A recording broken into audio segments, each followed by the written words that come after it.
Podcasting from Portland East to Portland West, from Big Pine Key to Pacific Beach, and from San Juan to Guam, this is All Across America.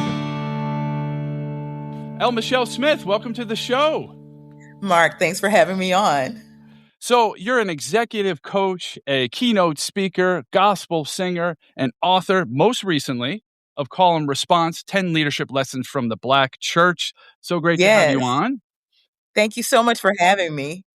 So in your first chapter, Faith and Purpose, you talk about learning your why leads to happiness. What do you mean by that? And what's your why? Well, and that didn't come from me. That comes from applied positive psychology. In fact, they have found that leaders that know their purpose and understand their why for even existing, let alone doing what they do, leads to a happier life comparatively to those who don't know. So it does make sense to make sure that you have a handle on why you're even on this earth. For me, my why is founded in my values, and faith is one of those values. And I want to come back to that because it's not a religious text, and people can have faith and not even have faith in God. So thumbnail there. Faith, family, and freedom. Those are my North Stars, right? So if someone offers me an opportunity, I know how to say yes or no pretty quickly, in case it comes into conflict with any of those three things. My why is really to write and communicate, speak, and help those who may be underrepresented to find the access to the tools that everybody else has so that we can all thrive. Yeah. So what do you mean by faith outside of the religious context? Yeah, so the neuroscience actually says faith in anything, whether that's faith in your own skills and your own ability, faith in other people. People who have faith of any kind tend to thrive more than those who do not.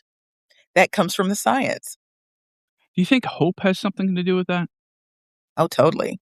So now you're barking up the tree with the 10 positive emotions, okay? One of which is hope, and it is one of the strongest positive emotions.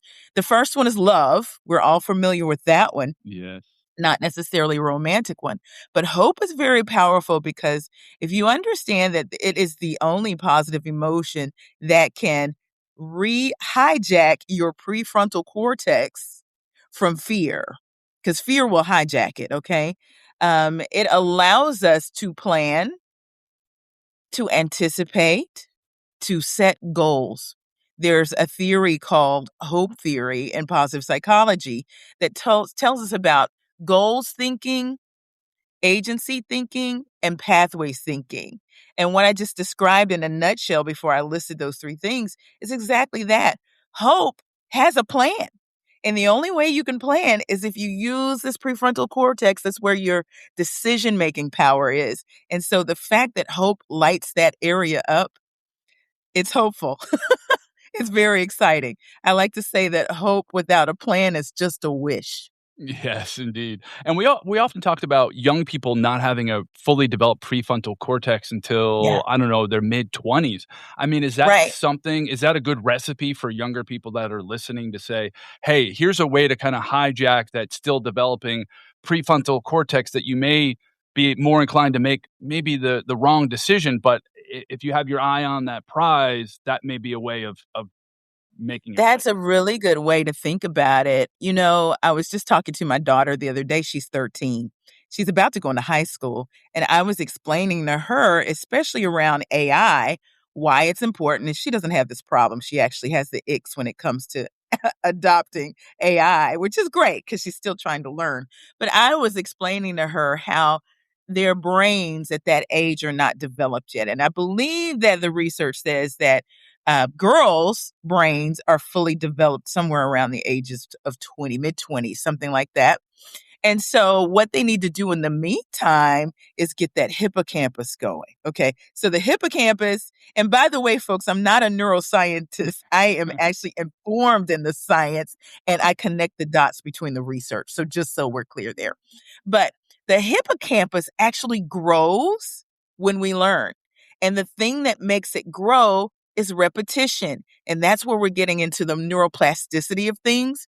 That hippocampus has a potential to grow in teenage years, even beyond that, even younger than that. So that repetition of going through a process and learning helps a teenager, a child to learn, and it helps them even when their prefrontal cortex isn't all the way developed. So learning is so important when you're young. And while I think it's important to look at technology for what it is, and you as the human heart-centered leader to lead that technology and not let it lead you, it's important to know the brain science behind why it's important as well. And getting back to hope and anticipation, I always feel like moving the emotions out of it are one of the best things in business in order to be able to look on the big picture. What's your perspective on that? Well, science is just the opposite. Science says that emotions are our superpowers, especially the Okay. positive ones, but you'd be Yes. surprised. Fear is a motivator too. It is a matter of how you channel it, however. Again, Right. it can hijack and does hijack your prefrontal cortex. And that's that fight, flight, freeze, and now they're saying fawn. I hadn't heard that Sometimes one. we just kind of let people we acquiesce. That's what that means. Gotcha. Freeze just means you don't know what to do. You're just frozen, right? Yes. And of Yeah. course, flight is running and flight, fight, you fight, right? You attack it. But, to your original question, give me that one more time. So in terms of having hope as a sense of setting your sights in the forward, the long Yeah. distance, and taking the emotion out of it in the day to day. Okay, taking emotion out of it as a business. Okay, yeah. Science says that emotion is a superpower. In fact, if you look at the leaders that are in the book that are outlined, they tell their stories, you will find that many of their superpowers are somewhere between that self mastery and relationship work. And that only means that they are aware of their own emotions, which informs them and gives them the emotional literacy to know someone else's emotions. And if you Yes. can read a room in that way, that's something that people who aren't in touch with their emotions can't do. They can't riff. And that's one thing that we see coming out of the Black church, particularly that emotional intelligence, the ability to read the room. I'll give you a great example. You mentioned that I sing gospel. Now, if you get going in a gospel choir, let's say you're leading the praise team. You've got a big choir behind you. You've got a band up in the corner, right? You've got a director somewhere in here, right? And then you've got the congregation. You have to read all of those entities and lead them at the same time. So I may not be able to even see the choir, but I can feel their intensity. I can take them somewhere, but out of the corner of my eye, I've got to be watching that director, and he's watching or she's watching me too. So if I start to take the song somewhere, and that's based on what I'm feeling from the congregation, do you see how that is emotional intelligence at work? Carla Harris, the senior client advisor at Morgan Stanley, said that lesson that she learned for 5 years moonlighting in the Black Baptist church in the choir. It's a funny story. She's Catholic. I She, remember that. yeah, she slipped into the choir stand and stayed there for about 5 years. Everything she learned there, she uses in the boardroom at Morgan Stanley and even on the platform as a speaker. And so I think it's, I phrased it wrong. It's not about letting go of your emotions, pretending you don't have emotions. It's being able to understand your emotions, being able to regulate your emotions, to be It's emotional self-aware regulation. about your own emotions. It's almost like, Yes, you can't love others unless you love yourself. And if you can yes. understand your own emotions, you're going to be much more inclined to It understand is the others. emotional regulation. I'm glad you said that. And those are the layers, right? Yeah. First, you need to know what the emotions are. That's the literacy. Then there is the emotional intelligence, which helps you read the room. It provides you with empathy. And then understanding what your feelings are and other people's feelings are, you're able to regulate yourself and therefore you can impact the room. And so you mentioned gospel singing, and call and response is the title of your book. Can you talk about call and response? What is it? Yes. Some people think that that is strictly a religious term. It is not. It was not born in the Black church, to be frank. It came from sub Saharan Africa, where free people before 1619 were just going about their days, working. Someone would sing something or say something, and the people around that person would respond with a song, a line, something to say, and eventually it traveled through the Middle Passage, landed in the Caribbean, landed in South and Central America, all the way up to North America to the United States. And that's where we, as Black Americans, first experienced it in the fields, right, of the plantations. So whether that was cotton, rice, tobacco, whatever was being planted, wherever you found enslaved people, you would find this call and response. So here's the thing. How did it get to the church? Right? Okay, so those enslaved people, they weren't allowed to gather. It was against the law. There were rules. You couldn't gather in public. If you worshiped in public, you could really get in trouble. So what could they do? They would either go to the churches of their enslavers, which was uncomfortable, to say the least, because they were still treated the way they were treated Monday through Friday. They were given a Bible that was gutted. Exodus was gone. No talk of freedom, right? Gone. And so what they had to do was go into the hush of night, down by the riverside. This is where the Black church was born. Down by the riverside. And they would come together and have worship the way they knew how to, in the hush of night. Okay? So you get this singing, you get this, someone is preaching, they're sharing the word. They're doing fish fries because they can fish right there. Sounds very familiar, right? They're doing all these things, and you probably know the term down by the riverside from some gospel tunes, right? Yeah. That's where this comes from. But ultimately, this call and response, it was brought from Africa. It was melded with American traditions because the only thing they knew too was what they saw in the white church, right? So all of that was like an amalgam, right? Then we saw people who didn't even go to church because everybody didn't. They took that into the juke joints. Blues was born. Blues is a precursor to gospel. And it doesn't mean that people weren't singing spirituals because those predated the gospel music. But when you get Thomas A. Dorsey at the National Baptist Convention USA introducing the art form of gospel music, that's where you saw the blues come together with the hymns and the old 100s and created this soprano, alto, bass, tenor that you hear from these choirs, okay? But there were also people that went into the juke joints and they continued that secular music track. And this is why you could hear call and response in hip hop. You can hear it in pop music. You can hear it in sports. I tell the story of my sister and I. We were both cheerleaders through high school. And we'd go to summer camps. And at the summer camps, which had nothing to do with the Black church, someone who was in charge, maybe with the National Cheerleader Association, to get our attention, they would say, "Hey," and we would respond, "Ho."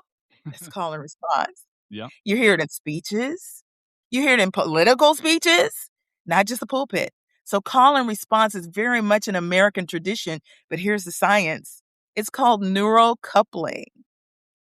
So there's this mirroring that happens and there's some intuition that happens. When we have a shared experience, we know what to say and when to say it just by someone triggering it with words or a song.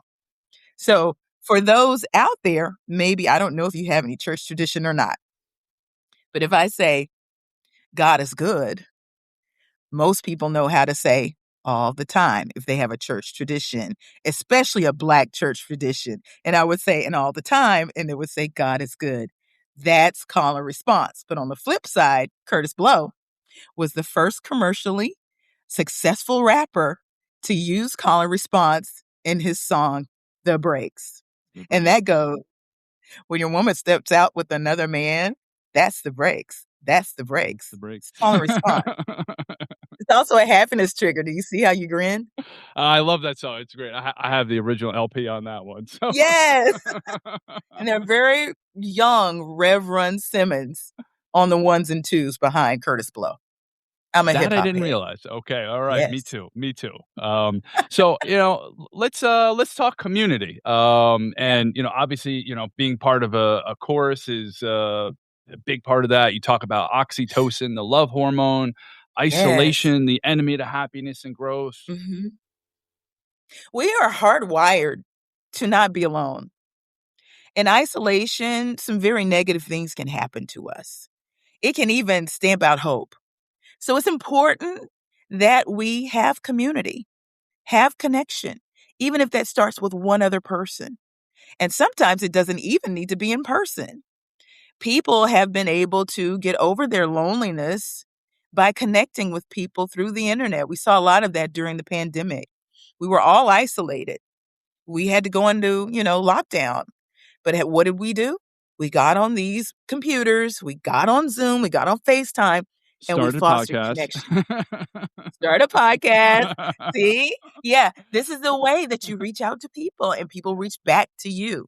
How long was it before people started reaching back to you, Mark, Pretty with the quickly, pretty podcast? qui yeah, pretty Quickly. quickly. Yeah, Yeah. oh, yeah, People, yeah. we are hardwired to yearn connection, right? And this is what happens. The moment we connect, the hormone in our brain, oxytocin, is secreted. It's called the love hormone. It's also called the trust hormone. But what does it do? It bonds us. And that bond allows us to do amazing things, let alone thrive. So in the Black church, it's a little more to it because remember, I was talking about the ships coming over, and here we are landing, and we're enslaved people, and you have generation over generation of that. It's not too many generations since, my grandmother, my great grandmother, was actually born on a plantation. She was free, but that's my dad's grandmother. That's not too far away, right?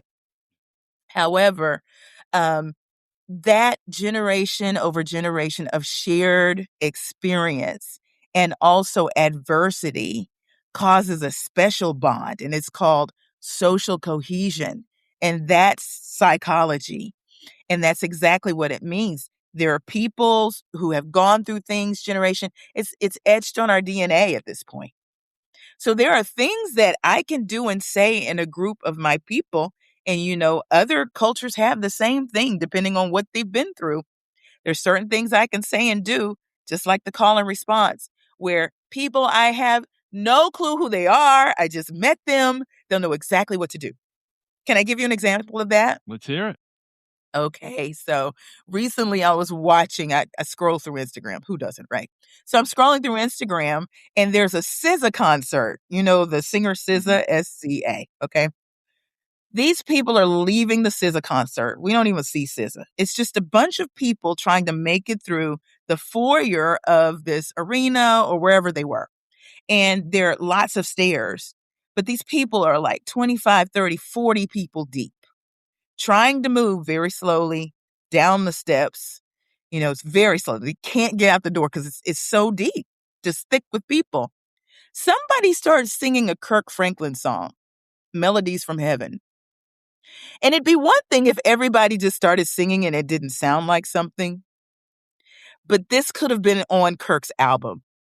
These are people who did not even know each other.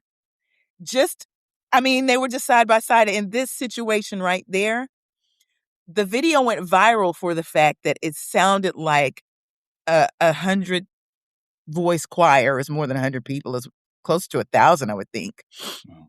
singing this song because they had this shared experience. And in the moment, somebody just starts singing, and everybody starts singing. And you start going, well, how did they know to do that? Social cohesion. And it can happen online too. And, we talk about it's harder online, of course, than it is in person. And you touched on getting Gen Z and millennials to church, and just, the whole issue is them not being able to Yeah. interact in public in general. What are your thoughts on that? Well, the thing about this book is I don't I don't really draw any conclusions about the big core thesis, and that is there is a leadership pipeline from the pews historically.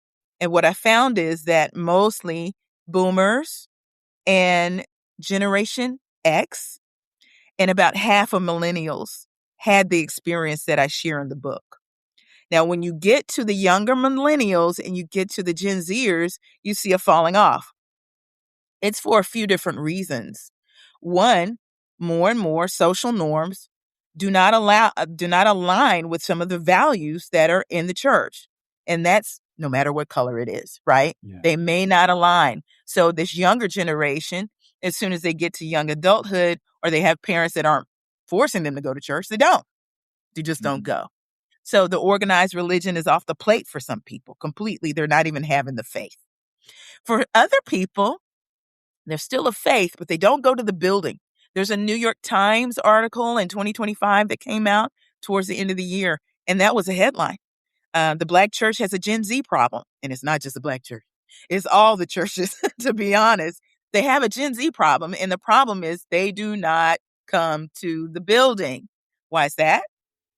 Well, there was online church before the pandemic, but boy, after the pandemic, was there ever online church? Yeah. And so young people use it as a convenience, and it's kind of like Bumble.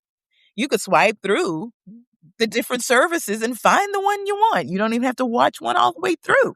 You could watch Alfred Street in Virginia. You could watch Wheeler Avenue in Houston. You could watch Good point. Concord in Dallas. Why go to the building? It's all right there. So there is this convenience and the convenience of technology that has stopped some from coming. Now, for the Black church, there's another thing that is pending. So many young people recall the stories that they read in history about the civil rights movement.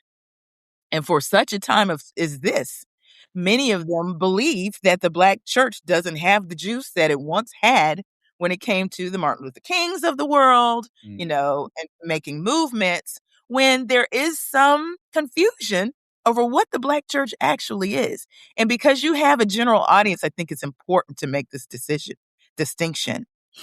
When we talk about the Black church, we really aren't talking about race. And you may be going, now, how can you say that? Well, because it really is about culture and theology. And because people called us Black, here we are, right? We didn't call ourselves that. We are here, and it is a distinction based on many of the cultural norms and nuances. It's not just a slamming gospel choir. It really goes down to, remember the Riverside? Those enslaved people. And when they were once freed, they decided to build their own churches. So it's denominational. And Dr. Henry Louis Gates Jr. submitted the epigraph for this book from his book, The Black Church, This Is Our Story, This Is Our Song. And I quote him in the book in this area. So from the Southern Baptists, you get the National Baptists that broke away. Okay. From the Methodists, not to be confused with United Methodists, because I don't believe they came along until the 70s. But from the Methodist Church, from that time frame, you got the African Methodist Episcopal and the Christian Methodist Episcopal, both freedmen and women. Okay. Then from the Pentecostal, you got Church of God in Christ and some offshoots of apostolic. Okay. And those were people who were freedmen. They were former slaves, and they did work together with a lot of white men and women who helped stand up these churches. Yeah. These are the churches that were active in the civil rights movement. So they must have that lineage, and they must stick with that lineage, because what you start to see is some of the churches, if they were even involved in the civil rights movement, some of them were not. The misnomer is that every Black church was. They were not. They were not. Yeah. In fact, the Baptist Church, National Baptist, split over Martin Luther King Jr. Right. He was a controversial figure. That's right. That's how we got the Progressive Baptist Church. Yeah. Because Martin Luther King and his crew were told, we're not picking up what you're putting down anymore. We don't want to move in that way like you say you want to do. And they had to go start another aspect of the Black Baptist Church. Okay. I tell a story in the beginning of the book about MLK. I don't want to give it away, but he only made so many trips to Dallas. And one of those trips was to my pastor's church, the one where I was born. I wasn't born during this time, of course.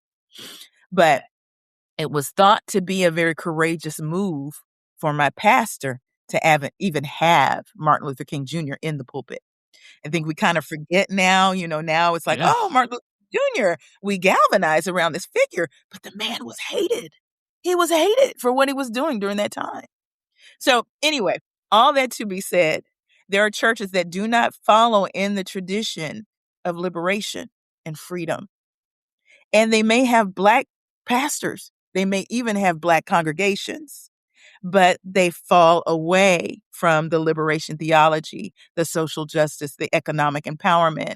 And so we have a generation of young people who, for whatever reason, whether it's their parents that didn't share with them what the Black church actually is, who are showing up in white evangelical churches, where there are lots of nice white people, and expecting them to address George Floyd. And when it doesn't happen, they're like, what is going on? Or they go to a multicultural church and there's silence when things happen in the ether. And they're like, why is that?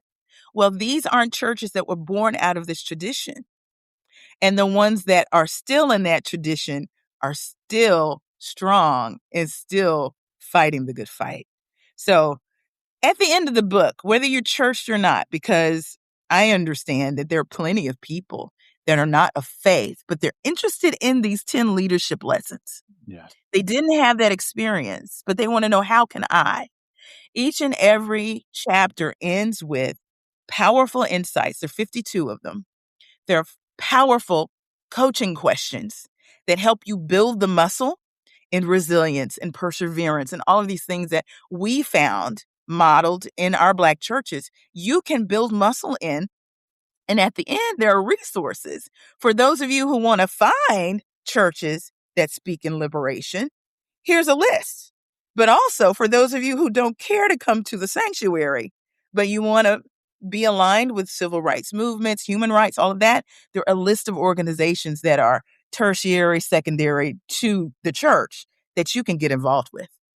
And that was the other reason that many of the younger Gen Zers said, well, we don't see the Black church moving in the tradition of the civil rights movement. Well, now you have no excuse. And so maybe you could tell us about your own church. I know you grew up in one church. You were in a semi-mega church for a stretch. And where do you call home now?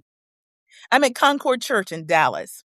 By any definition, it is definitely what I call a big box church. It is huge because it grew from a small church from the time I started, and it just grew. And, that's kind of the paradox. It's like, so mega churches kind of have this, some people snub their noses at it, but are you supposed to stop growing? Right. Aren't you supposed to be bringing as many people? I mean, hey, I understand it's a preference if you want a smaller church, and there is a really good argument to say, I want my community to be close-knit. But somehow Concord has figured out how to make that big place shrink.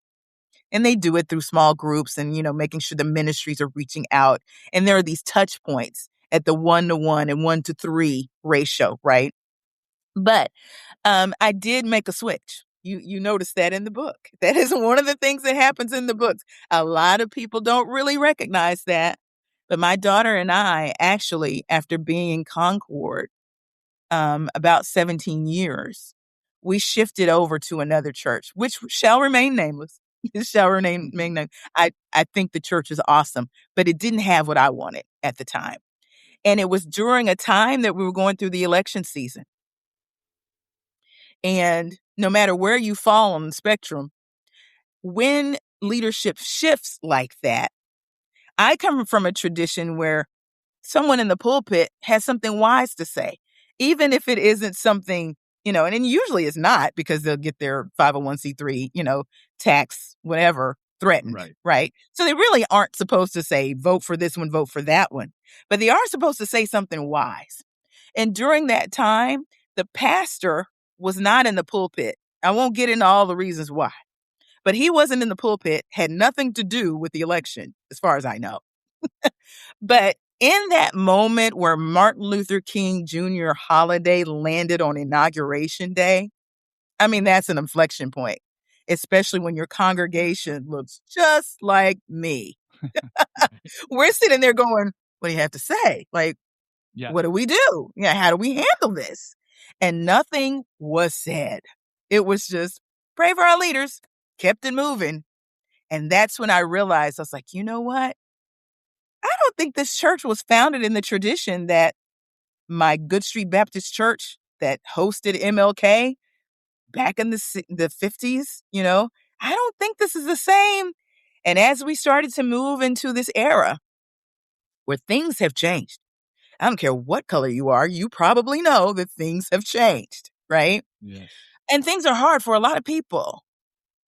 I needed to hear the prophetic voice. And that prophetic voice isn't, I'm reading the future, I'm reading the tea leaves. That's not what we're talking about. Prophetic voice is you say what needs to be said in the moment that is happening so that people can connect the dots to their real world and what's happening in their spiritual lives. That's what I needed. So I knew I could get that back at Concord. And so here I am. My pastor is actually, his name is on the back of the book. He's one of the quoted blurbs you see there, Brian Carter. And they hosted book signing for me not long ago, which was great because they have 500 people on the roll. Oh, terrific. Wow. All right. Well, put the right guy in the back of your book. Yes.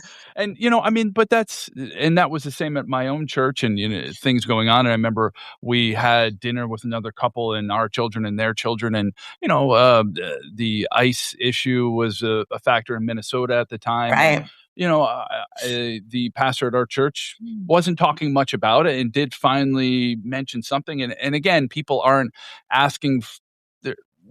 We don't want preachers to be politicians, but to acknowledge. Yeah, we're not here for an endorsement, exactly. Yes, yes, but to acknowledge that there are struggles happening in the world and to help people make sense of it. Yeah, yeah. We're supposed to be about, if everybody's not free, who's free? I mean, that's really what this country is supposed to be built on. But again, it's a call, and I'm waiting on the response. I don't have answers for you. That's right. I mean, yes. And this is, and you've taken the right tack because I mean, these are big questions, both of understanding our place in the universe and also in leadership. And, there's no right answer. And, for anybody that wants to put it on a silver platter, it's just, you can't trust it. So I think you leave it up to the leader to. Yeah. I did go to great length though, to draw a straight line and connect the dots between the leadership lessons that we learned. For instance, even just walking into my grandmother's living room and she's singing Mahalia Jackson.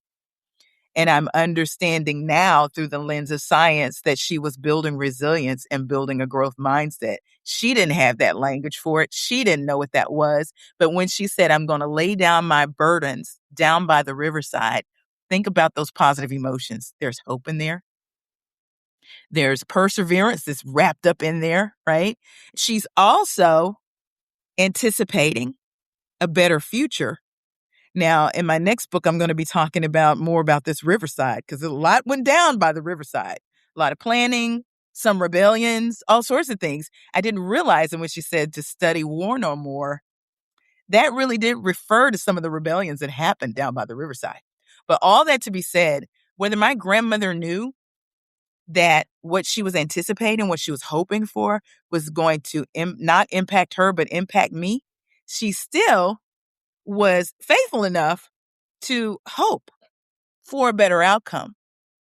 That's a growth mindset. That's Carol Dweck all over again, right? Even though there's adversity, she's going, what does this have to teach me? How do I make it through this moment? What do I lean into? What's the opportunity? Maybe the opportunity is that my granddaughter is going to have a better place to live. But even with community, would you rather have a team at work or do you rather have a community? Based on what I just said about people being in lockstep and literally almost synced up neurologically, a team that moves like that, their performance is going to be outstanding. And so all of these things that I'm talking about lend to what I call heart-centered leadership. And that takes it one step beyond. You hear people talk about human-centered. That really is just making sure that the human is there and considered. Heart-centered says, not only are we trying to make sure the human is centered and that we are acknowledging the human, we're asking the question, you know, how do I, be a better person as a leader? That's its self work. How do I relate to my fellow man, and my fellow coworkers? That's the relationship work. And how do I take both of those things and make an impact in the world? Yeah. So maybe So we talk a little. anybody can be that. That's right. And maybe we talk a little bit about, resilience. You say, ask yourself, what did you learn from this situation? And, I guess it's learning from mistakes. I guess that's called experience. I've heard it quoted as never let a bad situation go to waste. What are your thoughts on that? Harvard Business Review calls it failing forward. My thoughts on it. I've toyed with resilience through a couple of my books. I've played with it, wrestled with it, and I think there's a misconception about what resilience actually is, and people believe that it means I'm strong. And the reality is that the way science puts it, strength and rigidity, if you will, can cause you to snap. So let's look at the engineers and how they build skyscrapers, okay? I like to take, for instance, the World Trade Center Tower, that beautiful edifice that they rebuilt. It's beautiful. It's tall, isn't it? That thing is so tall. 1,776 feet. My goodness. How do they do that? Well, they don't make it rigid. They build it so that it will sway in the wind. That's right. And resilience really is the ability to bend but not break. So how do you get that? Let's look at this tower. As the wind pushes up against it, it trains it. It teaches it. And so every time the wind comes, it bends a little more, bends a little more. It does what it needs to do to continue to stand. Yeah. That's what resilience is. But I think a lot of people don't understand that it means that it's a blessing, but it's a burden because you got to go through something. Yes. You gotta go through something. And sometimes it's beyond adversity. Sometimes it's traumatic. But you have to be in the space, and it's not right away all the time that you go through something and you're even able. Sometimes there's some healing that needs to happen before you can jump to what did I learn from it? Because if you do, that's toxic positivity. That's science too. Who wants to hear the platitudes when you're going through it?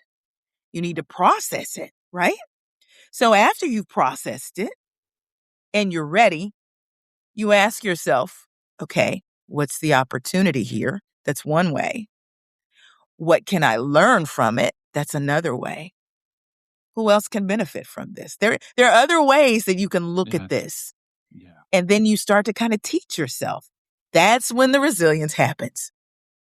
I've heard it said that you don't tell stories from the wounds, but from the scars. Yes. Ooh, that's good. That's a bar, Mark. Well, That's a bar. it's got to have a little bit of heal. As you said, Yeah. you can't. If it's you right away, there is that toxic positivity. You see people on LinkedIn who've just gotten laid off, thanking their company and all their bosses, and Yeah, you don't come want to on. be publicly bitter, but Formative. come on, come Yeah. on. We know good and well that somewhere behind that keyboard you are cursing. Yes, yes. And, something that I've learned and I've been doing recently, and I started way too late in life, but I'm so glad to be doing is a learning journal, otherwise known as a mistake journal. And it's just Yeah. the time, what I did wrong, was it in life, relationships, Yeah. and what I will do differently next time to make sure I don't do it That's a again. really So good practice. I it's love been it. great. It's been great. And in fact, when I mess up, you don't want to mess up catastrophically, but when I mess up, I'm like, oh, that's an opportunity for me to put it in my learning journal. Yes. And so it sets like, all right, you had a setback, but you're already thinking forward on what you can do differently in the future. And you know what? This is what makes storytelling rich. And it makes you more approachable. It makes you more authentic. And this is what causes people to lean in and hear what you have to say. I like to say in a world of fakery, people are looking for what is real. Yes. So in that process, in your journal, your mistake journal, as you're writing these stories, I'd like to challenge you, if you haven't already, exercise the courage to tell one of those stories one day and see what happens to whoever it is that you believe needs to hear it. Talked about accountability, and to me, accountability equates with freedom. And that if you're blaming the other person, there's nothing you could do about it. That there's no change, there's nothing that you could do inside. But when you do take stock and say, "Hey, I could have done A, B, and C differently," all of a sudden you're empowering yourself. Would you agree with that? Yeah. Oh, absolutely. It's one of the leadership lessons in the book. It's accountability, but it's not the same as what people suspect would come out of the church. Most people think the accountability we're talking about is that finger wagging, you get it together, let me gather you up, but it's self accountability. And the leaders that displayed that kind of self accountability were rock stars at leading people because they were holding themselves accountable. People have a tendency to wanna mirror what they see, especially if they have good hearts and good character. Yeah. If they see you walking by the book, right, doing what needs to be done. Cynthia Cent Marshall, history making CEO of the Dallas Mavericks. She's retired now. She's a former colleague of mine from AT&T. This is really how she turned the Mavericks around. It wasn't that she was in there cracking a whip. She demonstrated the values that were important to get that place turned around. And people were endeared by her authenticity, her courageousness, her courage, and her willingness to call a thing in a very nice way. And guess what the people did? They started to hold themselves accountable too. And that's how you lead people. That's heart centered leadership. Mhm. That was such a great story, and one of the things that stuck out to me was that she had all of the employees dip their hands in paint and put their hand on the wall, and, you think, "All right, the head coach and the general manager and the players," but, I mean, it was everybody, including, Everybody the in the guy front selling office, beer. back office. Yeah. Yeah. Yeah. They'll have to read the book to hear that story, but it's a good one. Yeah, Mhm. and the Dallas Mavericks sure needed some turnaround. Yes. So, No comment on where they are now. well, I'm a Knicks fan, so, Oh, okay. All right. Well, we'll we've forgive you been in for the that too. doldrums for many, many years, but, I'll be watching tonight, so yeah. Yeah. And maybe we talk a little bit about mentorship. How important is that for a leader and maybe Very a important. And mentee? this shows up in the speaking and teaching chapter 3. People get distracted by the showboaty speaking, that we learned primarily from the Black church because that Black preacher man, some of them are very animated.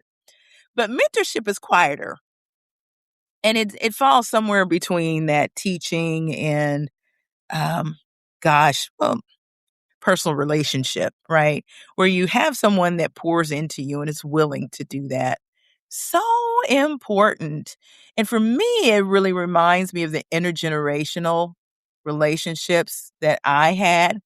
Now, mind you, my approach to mentorship is it's vertical as well as horizontal. You can learn from any way. You can have mentors that are your equals. You can have mentors who are more junior than you. And I think that was a beauty of the mentorship that happened when I was coming up. And it didn't even feel like mentorship, if you will. It was friendship. It was friendship. I tell the story of Miss Sue. I don't name her in the book, but that's her name, Miss Sue. She was in her 70s when I was in my teens, and she was one of my counterparts' grandmothers. And besides the fact that she could cook, that's a good reason to find yourself at her dinner table on Sunday after church.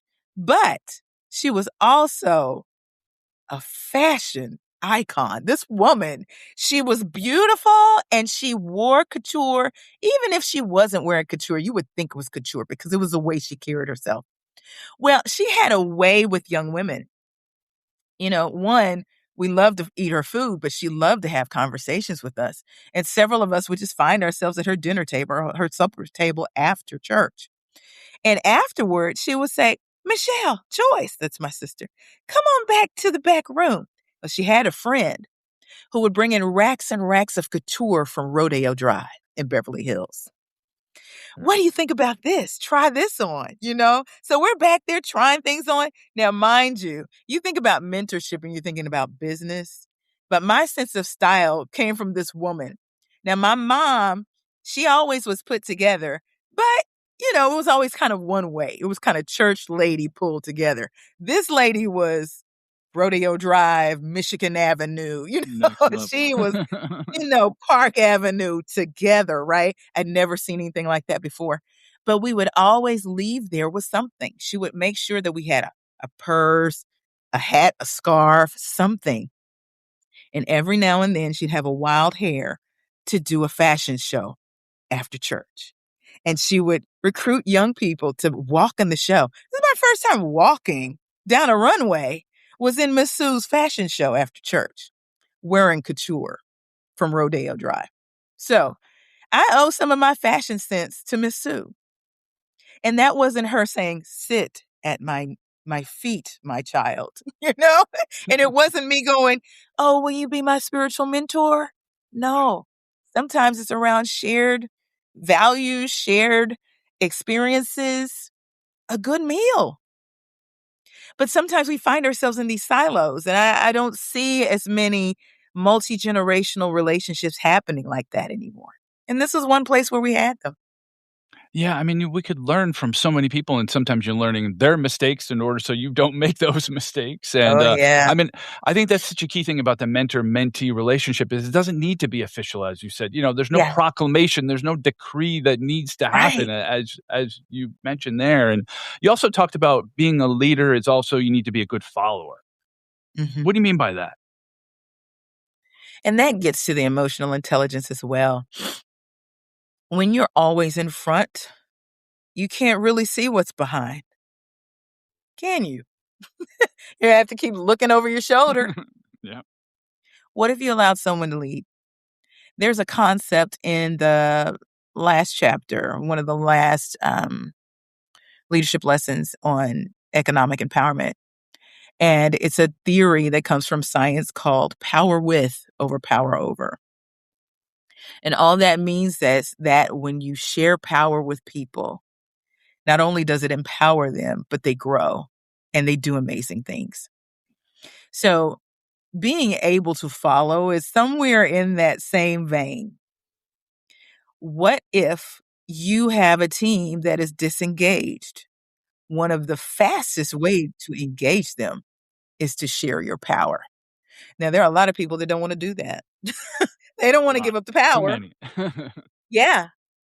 And what does that do? It not only empowers other people, it imbues trust because suddenly you trust them full on to have the power to do X, Y, and Z.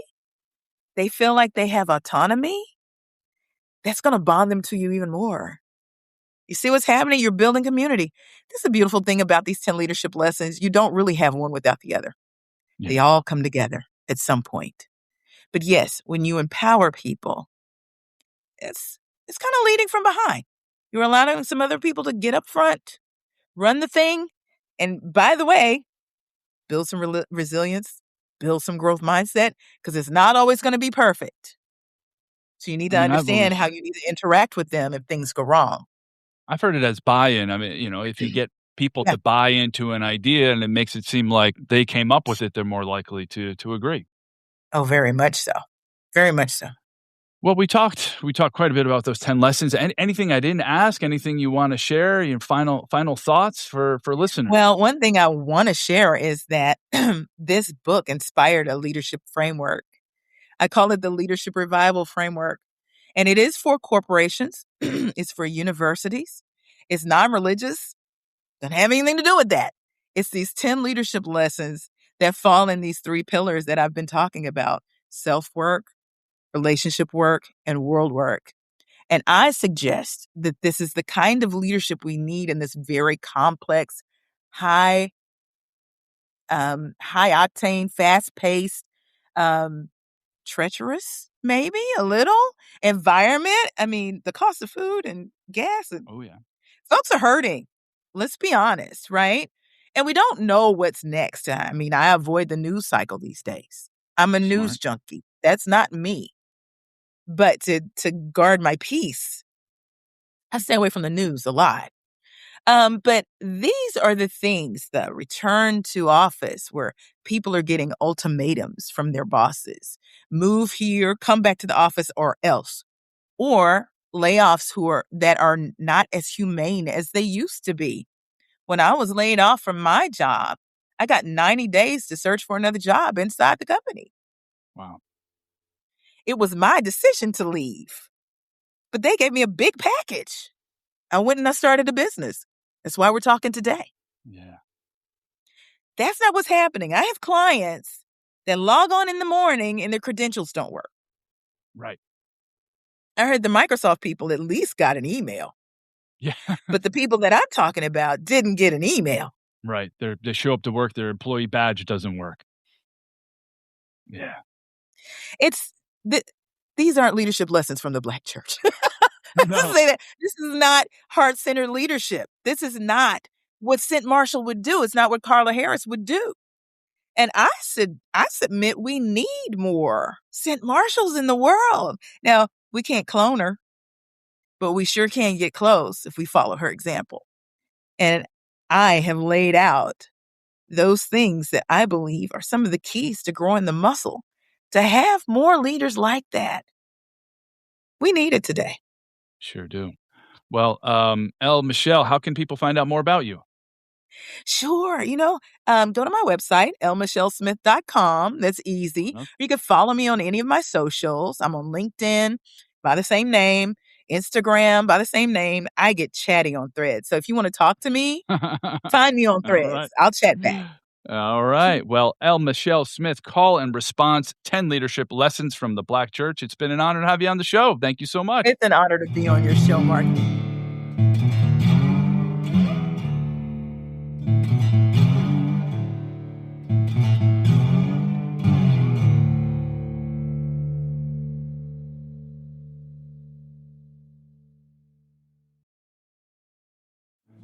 All Across America is produced by me, Marco Vig, in Ridgefield, Connecticut. Visit us on Instagram at All Across America. Check out our website, allacrossamerica.com. There's an interactive map with all our episodes, and there's a Contact Us page where you can send your reactions, guest ideas, and suggestions. So get in touch, stay connected. To me, that's what podcasting is all about. Thanks for listening.